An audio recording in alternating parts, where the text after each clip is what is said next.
Toda palavra de vida é palavra de Deus.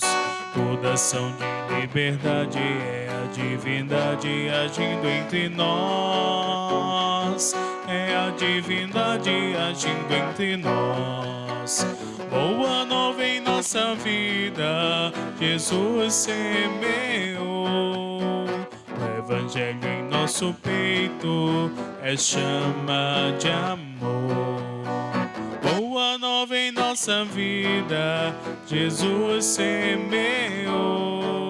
O Evangelho em nosso peito é chama de amor.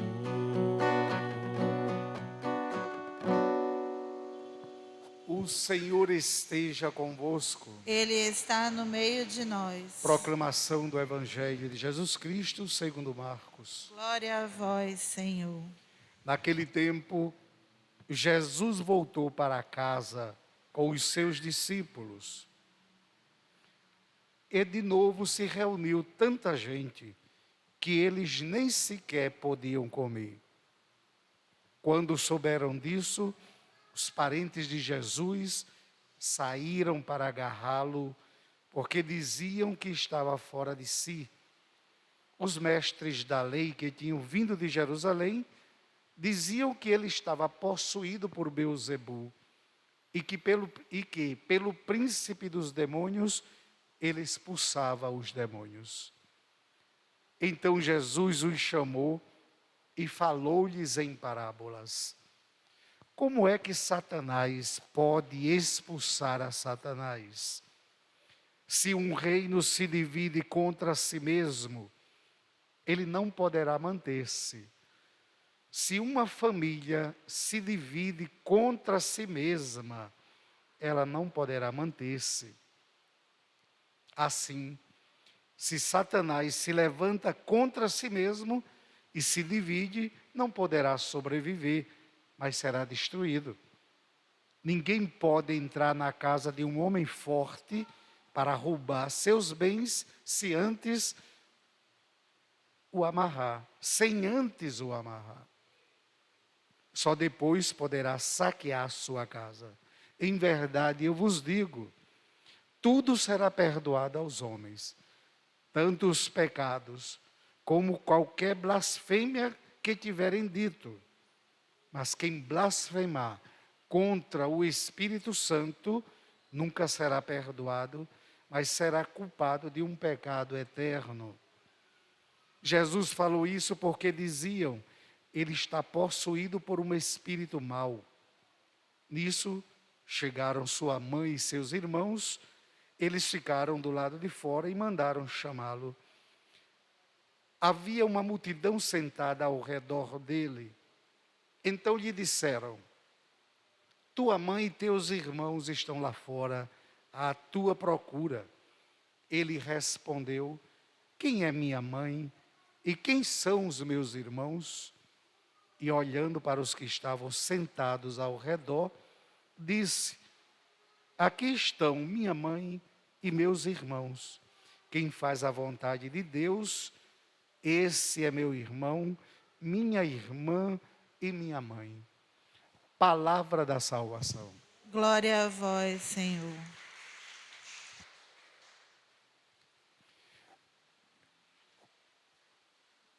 Iniciemos a nossa reflexão pela primeira leitura. Primeira leitura, o início do livro do Gênesis, lá no capítulo 3, logo depois do pecado de Adão e Eva, então tem um encontro de Deus com os dois no paraíso. E os dois procuravam se esconder de Deus como se pudesse. Ninguém pode se esconder de Deus. Antes do pecado, eles estavam felizes, transparentes, mas depois que desobedeceram, eles se escondem. E quando Deus se encontra, quando Deus os encontra, começa então uma conversa com eles. E eles dizem, Adão disse que estava com vergonha porque estava nu. Conclusão: então vocês pecaram, vocês desobedeceram, vocês comeram do fruto que eu proibi vocês comerem. Aí vem a cadeia de culpa, um colocando a culpa no outro, como às vezes a gente faz. Adão disse, foi a mulher disse, foi a serpente. Deus amaldiçoa então a serpente. Um dia o Papa Francisco, fazendo uma homilia sobre este texto, ele disse o seguinte, preste atenção: ninguém dialoga com o diabo, ninguém dialoga com Satanás, porque ele deixa nu. Ele deixa, quem tenta dialogar com Satanás, perde e ainda fica nu. Adão e Eva deram ouvido a Satanás, entraram na desobediência, perderam, terminaram nus no meio do paraíso e foram expulsos do paraíso. Nós sabemos que Satanás tentou dialogar com Jesus. Lá nas tentações, ele venceu com a palavra. Tentou, inclusive, quando ele estava na cruz: se você é de fato filho de Deus, desce dessa cruz. Jesus terminou nu na cruz, não porque tenha dialogado com Satanás, mas terminou porque ele se ofereceu em sacrifício por toda a humanidade. Ninguém tirou a vida, foi ele que deu a sua vida por todos nós. Logo, Deus nos alerta que a gente precisa obedecer. E quando a gente sentir a tentação perto da gente, a gente tem que fugir, porque a gente perde. Se a gente der uma brechinha, o tentador entra, deixa a gente lá no chão, arrasado, humilhado, porque é o que ele quer. Procuremos a Deus neste momento. E a escolha é nossa, fazer ou não fazer. Comer do fruto da árvore proibida ou não comer, a decisão é nossa. Adão e Eva decidiram comer, assumiram, então tiveram que enfrentar as consequências. E assim, é um texto para explicar a origem do pecado, que nós da Igreja Católica chamamos de pecado original, que não é o pecado da nossa origem, quando meu pai e minha mãe me geraram, como se fosse um ato pecaminoso. Não, é o pecado das origens, lá do primeiro homem e da primeira mulher, o pecado da desobediência. De modo que, desde aquela primeira desobediência, nós nascemos, quando nós nascemos, já temos uma tendência para a desobediência, já somos atraídos pelo proibido, já somos atraídos pelo escondido. E hoje, nosso Senhor nos alerta sobre isso. Sabendo disso, nós então temos que procurar as coisas do alto, nos deixar conduzir pelo Espírito Santo, olhando o invisível, como diz São Paulo, na segunda leitura aos Coríntios. Ele vai dizer, imagine que essa carta de São Paulo foi escrita por volta do ano 60 depois de Cristo. Todo mundo já sabe que os primeiros escritos do Novo Testamento não foram os evangelhos, foram as cartas de São Paulo. E é claro que nas cartas de Paulo ele faz uma síntese da sua catequese. A primeira catequese, a primeira teologia escrita, é São Paulo quem faz. Nasce da fé, nasce do encontro com o ressuscitado, gerando um testemunho nele, e o que ele fala, ele já viveu. São Paulo já viveu, já teve a experiência de fé. Por isso que ele diz, eu creio e por isso falei. Nós também cremos e por isso falamos, certos de que aquele que ressuscitou o Senhor Jesus nos ressuscitará também com Jesus e nos colocará ao seu lado juntamente convosco. E tudo isso é por causa de vós, para que a abundância da graça em um número maior de pessoas faça crescer a ação de graças para a glória de Deus. Por isso que São Paulo era incansável na evangelização. Chegou um ponto que São Paulo disse: para mim tanto faz morrer como viver, porque o viver é lucro e o morrer é glória. Para ele, ele não olhava o visível, ele contemplava o invisível, que é o que ele nos ensina na leitura de hoje.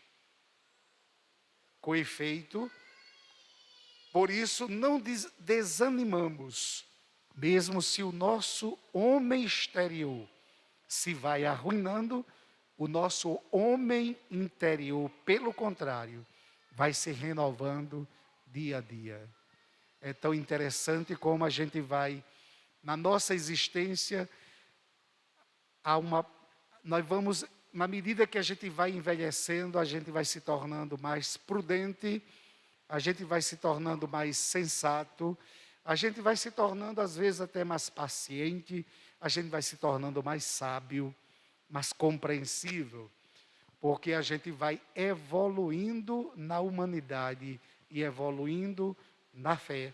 São Paulo vivenciou, fez essa caminhada, com efeito o volume insignificante de uma tribulação momentânea acarreta para nós uma glória eterna, incomensurável.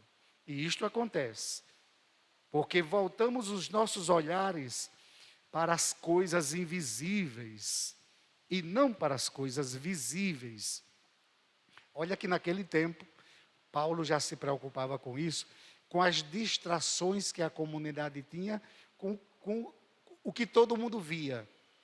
Como a gente se distrai. Imagine hoje, nos nossos dias, com o apelo ao consumismo, com o apelo às redes sociais, impondo a gente notícias verdadeiras, mentirosas, e a gente então absorvendo tanta coisa, sendo empurrado para olhar somente o exterior. Aí às vezes a gente julga, a gente malda, tem gente que até odeia quando vai recebendo essa influência simplesmente exterior. São Paulo vai dizer, temos que nos preocupar com o interior. Porque voltamos os nossos olhares para as coisas invisíveis e não para as coisas visíveis. Pois o que é visível é passageiro, mas o que é invisível é eterno. Que coisa bacana. Lembremos disso para nos livrarmos das distrações que o mundo nos impõe. Basta-te a minha graça, disse o Espírito a Paulo, quando Paulo pediu para se livre do espinho da carne, basta-te a minha graça. E ele vive a experiência onde abundou o pecado, superabundou a graça. O pecado, a graça é infinitamente maior do que o pecado. Tudo isso pelo poder do ressuscitado que está conosco, o Espírito Santo que nos conduz. Por isso que no Evangelho, quando Jesus está praticando as ações boas, libertando as pessoas, curando as pessoas, e numa agitação tão grande, que ele não tinha nem tempo de comer, ele e os discípulos. Os familiares deles ficaram preocupados. Até porque corria o boato de que ele estava meio doido, né? Que ele não ligava para a vida, que ele estava relaxado demais, que não tinha tempo para nada. A mãe disse assim, vamos ver, vamos procurar Jesus, vamos cuidar dele. E chegam então lá na casa, não conseguiram entrar. E a cena se para, é parada a cena no início do Evangelho, e coloca então o diálogo de Jesus a respeito das expulsões dos demônios.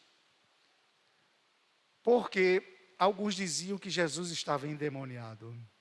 Os mestres da lei que tinham vindo de Jerusalém diziam que ele estava possuído por Beelzebu. E diziam, e também pelo príncipe dos demônios, era que ele expulsava os demônios. Jesus pegou isso e disse, ora, não tem lógica.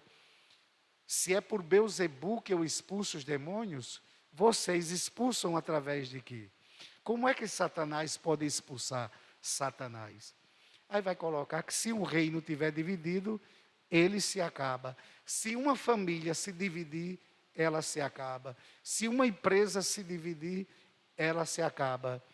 Para mostrar que quando a gente acolhe o Espírito Santo, a gente entra num processo de unidade, de comunhão com Deus e nos tornamos fortalecidos.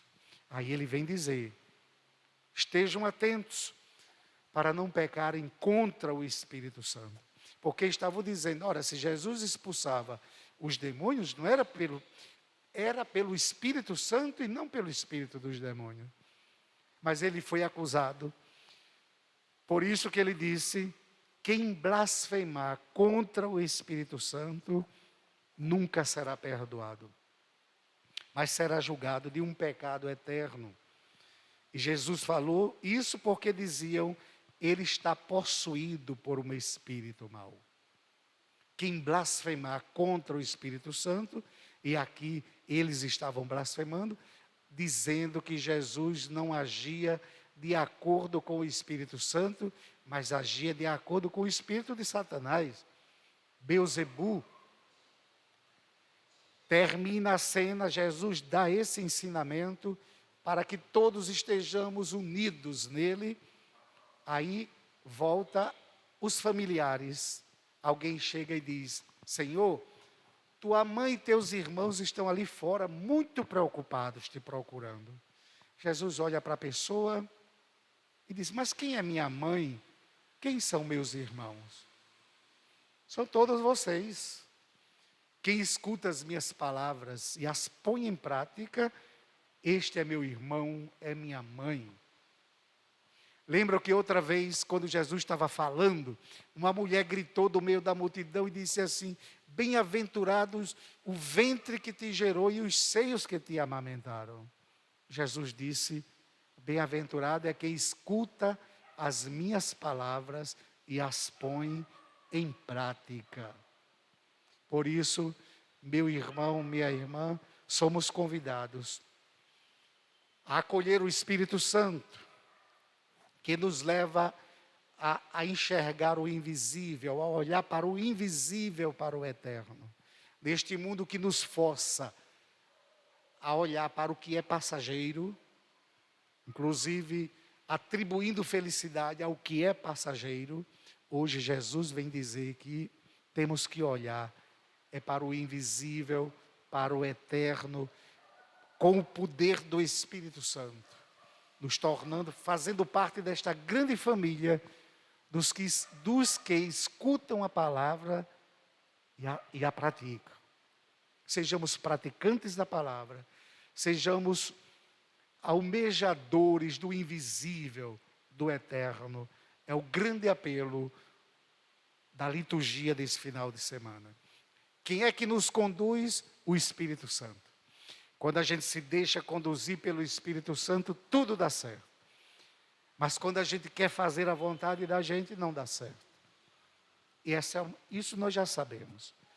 Portanto, acolhamos a mensagem de Jesus. E tudo isso para dizer, quem são meus irmãos? Minha mãe. Quem escuta as minhas palavras e as põe em prática. Eis aí a família universal do ressuscitado, e nós fazemos parte dela pelo batismo. Quando a gente se batiza, a gente faz parte da grande família de Deus que é a igreja. Que coisa maravilhosa. Firmes na fé e na esperança, saiamos daqui, olhe, fortalecidos, cheios de fé e de confiança no Deus que tudo pode. Se Deus é por nós, quem será contra nós? Pensemos nisso e vamos enfrentar todas as dificuldades que nós estamos enfrentando. Vamos enfrentar com fé. Não vamos dar brecha para o demônio dialogar com a gente, senão a gente perde a fé. Muita gente perdendo a fé, porque deu espaço para o diabo dialogar, questionar, colocar por quê. Tudo isso, quantas e quantas desistências de crer por causa de um porquê. Na dúvida, joelho no chão. Senhor, eu creio, joelho no chão. Que Deus escute então o nosso clamor neste momento, nesta Eucaristia. Fiquemos agora todos